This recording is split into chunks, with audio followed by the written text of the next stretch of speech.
അല്ല അത് നമ്മുടെ കോട്ടയത്തെ അല്ലേ? അല്ലല്ല, ഇത് പത്തനംതിട്ടയാണ്. ആണോ? ആ പത്തനംതിട്ടയില്ല. കോട്ടയത്തെ നമുക്ക് 1 മണിക്കൂറല്ലേ ഉള്ളൂ. പത്തനംതിട്ടയല്ല, ഇവിടുത്തുകാർ പോകുന്നവരല്ല പോയി അടിയണത്.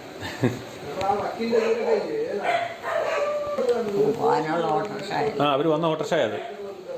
ഓട്ടോറിക്ഷ ഓടിക്കുന്ന ചേട്ടനാണ് പുറത്തിരിക്കുന്നത്. എല്ലാ കൃഷിയും ഉണ്ട് അവർക്ക്. എല്ലാം ഉണ്ട്. അത് അതൊക്കെ വേറെ ചക്കയും എല്ലാ സാധനവും ഉണ്ടെന്നാ പറഞ്ഞേ. 62 സെന്റ് സ്ഥലമുണ്ട്. പന്തളോ? പത്തനംതിട്ട. ആ വിവീനയുടെ കോളേജിന്റെ അടുത്തായിട്ട് വരും. അതല്ല, അവിടെ 1 മണിക്കൂറുള്ള യാത്രയുണ്ട്. അത്രയുണ്ടല്ലേ? 3/4 മണിക്കൂറുണ്ട് ഇവിടുന്ന്. പരുമലയിൽ മെയിൻ റോഡ് തന്നെ പോകുമ്പോൾ. ജീപ്പ് വേണോ ചേച്ചി?